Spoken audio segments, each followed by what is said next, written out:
हमारा सामाजिक शास्त्र देखने वाले हैं कक्षा 8वीं का। सबसे पहले आपका बहुत बहुत स्वागत है इस नए क्लास में। आज हम क्या सीखने वाले हैं?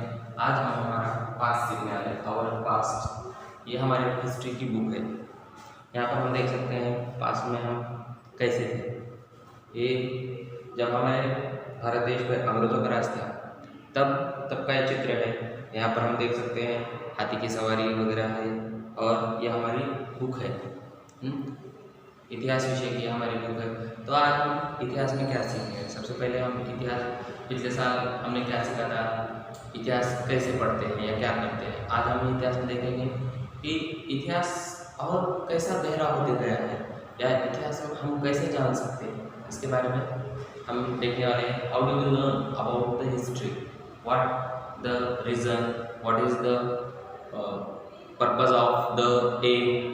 किसी भी चीज़ की घटना घटित होती है तो उस घटना घटित होने में कुछ ना कुछ कारण जरूर होता है, वजह जरूर होती है। तो आज हम देखते हैं हमारा पहला चैप्टर। सबसे पहले आप अपना कोई इंडेक्स देखेंगे।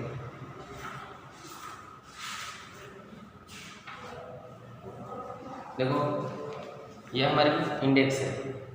ये इंडेक्स, इसमें हमें तकरीबन 10 पार्टों का अध्ययन करना है और हमारा पहला चैप्टर है हाउ, व्हेन एंड वेयर।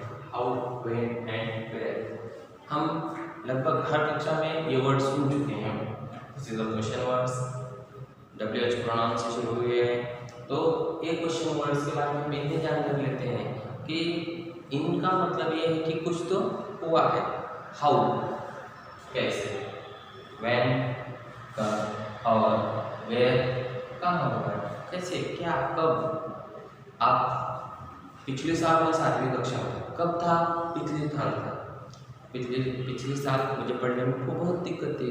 कैसे थी? समझो अंग्रेजी पढ़ने नहीं आती होगी या ठीक तरह से हम उच्चारण नहीं कर सकते होंगे। ये कब था? पिछले साल था। क्या है, हम आज की बात करते हैं, कल की बात करते हैं। जैसे हमारा इतिहास सिखाता है, इतिहास क्या सिखाता है? इतिहास हम आज के लिए नहीं, इतिहास हम कल के लिए सीखते हैं। उन्होंने क्या किया था ये जानकर हम आने वाले कल के बारे में हमारे जानकारी लेते हैं। मतलब बीते हुए कल के बारे में जानकारी हम आज लेते हैं। क्यों? या इसलिए इससे हम हमारा आने वाला कल अच्छा कर सकते हैं। तो देखो यहाँ पर सबसे पहले हमारे पाठ के बारे में देखेंगे। How important are dates. How important are dates. Date इतिहास सबसे बोरिंग है, इसलिए क्योंकि इतिहास में सिर्फ डेट ही डेट है, तारीख ही तारीख है, तारीख पे तारीख, तारीख पे तारीख, तारीख पे तारीख। यानी कि इतिहास सिर्फ हमें तारीख सिखाता है। तारीख हमें ये सिखाती है कि उस दिन उस समय ये घटना घटी थी, इसलिए आज हम आपको बता रहे हैं 2 अक्टूबर। 2 अक्टूबर को क्या हुआ था? गांधी जी का जन्म हुआ था। यहाँ पे हमने क्या डेट, फिर से डेट, हम सिर्फ एक ही डेट याद रखते हैं, हमारी birth date. Date of birth क्या है? ये मेरी डेट ऑफ बर्थ है या साल का आखिरी दिन या पहला दिन। फिर हमारे हर शेड्यूल, हर नियोजन हमारा डेट के हिसाब से चलता है। आज हम इस तारीख को यहाँ जाएंगे, उस तारीख को वहाँ जाएंगे, इस तारीख को हमारा स्कूल चालू होने हैं, इस तारीख स्कूल छुट्टियाँ हैं, इतने दिनों तक हमारी छुट्टियाँ हैं। ये क्या है? Dates. Every planning is depend on dates. Look at to your textbook. There was a time when historians were fascinated with dates. There were heated debates about the dates on which rulers were crowned or battles were fought. यानी लड़ाई कब हुई थी, कौन सा राजा कब बना था, इस सब की जानकारी हम कब मिलती है? सिर्फ तारीख में, यानी डेट्स में, इतिहास में। You may have heard people say, I find history boring because it is all about memorizing dates. इतिहास में इतना बोर लगता है, इतना बोर लगता है। क्यों? इसमें सिर्फ डेट है। क्या है? ओनली तारीख। ये तारीख ये हो, वो तारीख हो। प्लासी की लड़ाई अभी हुई थी, पहला महायुद्ध अब हुआ था, कब खत्म हुआ, कब शुरू हुआ, कौन था उसका प्रमुख, उसने क्या किया, हिटलर ने क्या किया, ये सब हमें याद रखना। क्यों? क्योंकि इसमें डेट्स हैं। History is certainly about changes that occur over time. It is about finding out how things were in the past and how things have changed as soon as we compare the past with the present. We refer to time we talk to before and after. जैसे कि मैंने आपको शुरुआती में कहा था, हम इतिहास में क्या पढ़ते हैं? इतिहास में सिर्फ हम ये पढ़ते हैं कि हमने कल क्या किया था, आज क्या करेंगे।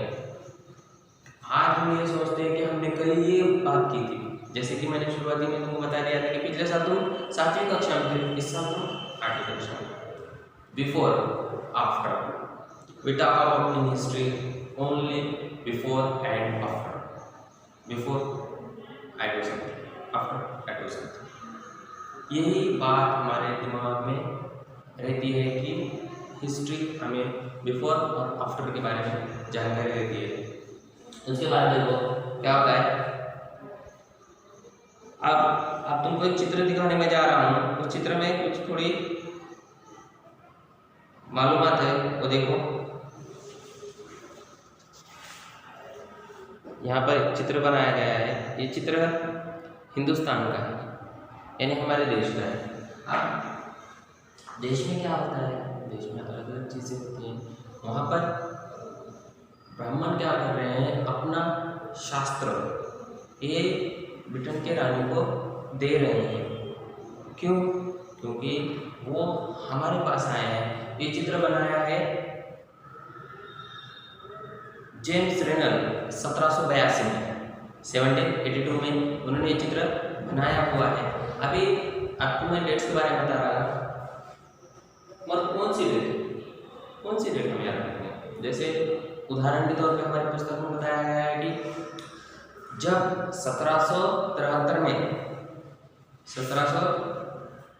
में भारत का पहला गवर्नर जनरल कौन था? Warren Hasting. और आखिरी था लॉर्ड माउंटबेटन। लॉर्ड माउंटबेटन एक वाइसरॉय थे और वॉरेन हेस्टिंग एक पहले गवर्नर जनरल थे। उसके बाद बहुत से गवर्नर जनरल या वाइसरॉय हमारे भारत में हो चुके हैं। जैसे कि उदाहरण के तौर पे हैं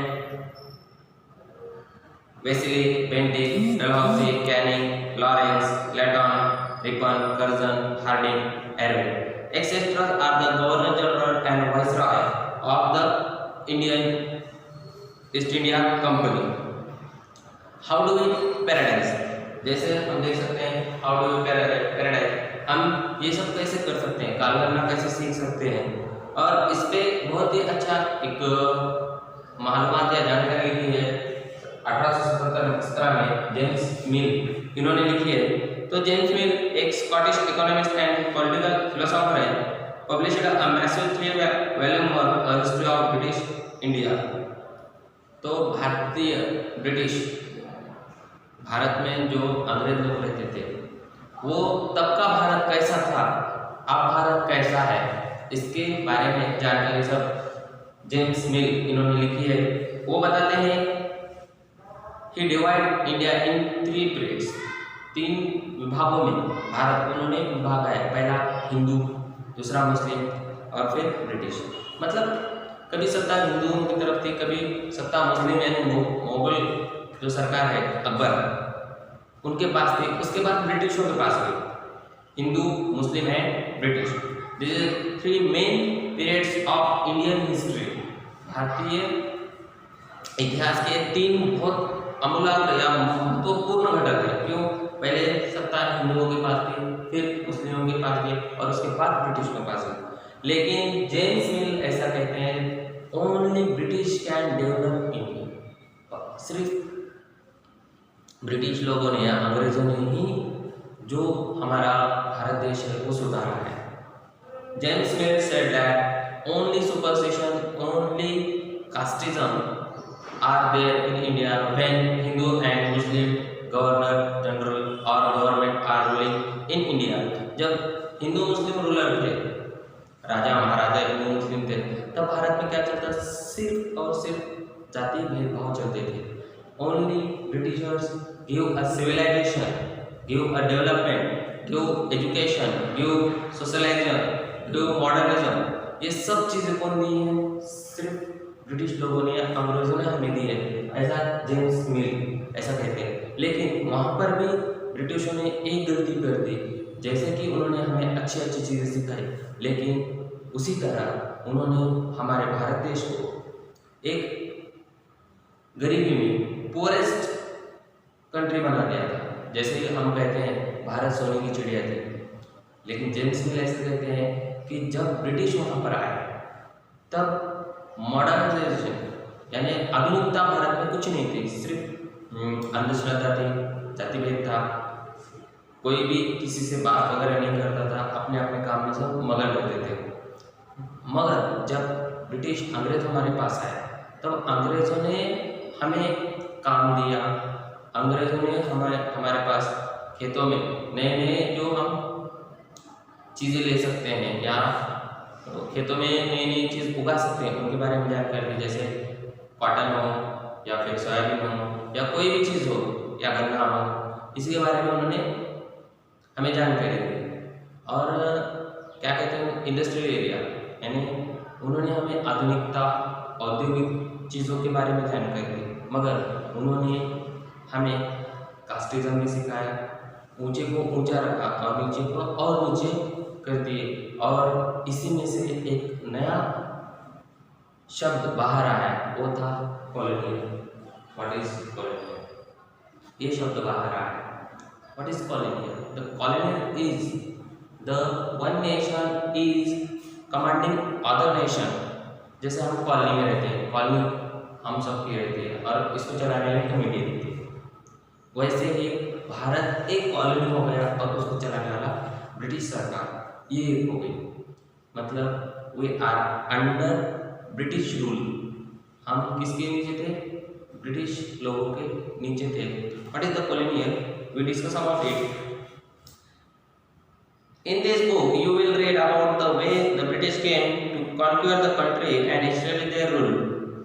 Subjugating local nawabs and rajas, you will see how they established control over the economy and society, collected revenue to meet all their expenses, bought the goods they wanted at low price, produced crops they needed for export, and you will understood the changes that came about as a consequences. You will also come to know about the changes British rule about in values in taste. You will however find that all classes and groups did not experience these changes in the same way. That is why the book is called Our Past Included. तो इन चीज़ों में अंग्रेजों ने क्या किया? कच्चा माल लेना, कम पैसों में लेना, वही ज़्यादा भाव में बेचना। जैसा गन्ना कच्चा माल कम पैसों में लेना और उसकी शक्कर बनाकर बेचना वो ज़्यादा पैसों में। इसलिए क्या हुआ, हमारे जो भारतीय जो उद्योजक थे या भारत में जो भी चीज़ें बनती थी उनकी जो तादाद थी वो घटती गई और ब्रिटिश से जो आने वाली सरकार से नई नई चीज़ें हैं वो उनके दाम और उनकी तादाद बढ़ती गई। इसलिए हम गरीब और गरीब होते गए और अंग्रेज बड़े और अमीर होते गए। इसलिए हमारे इस बुक को या इस इतिहास को हम क्या कहते हैं? और पास्ट, हमारा अतीत, ऐसा हम जानते हैं। अगले क्लासिका में हम जानेंगे कि ये कैसे हुआ, कब हुआ और कहाँ हुआ। उसी के साथ ये डेट्स कौन सी डेट्स हैं, क्या है, इसके बारे में हम अगली क्लासिका में जानकारी लेंगे। धन्यवाद।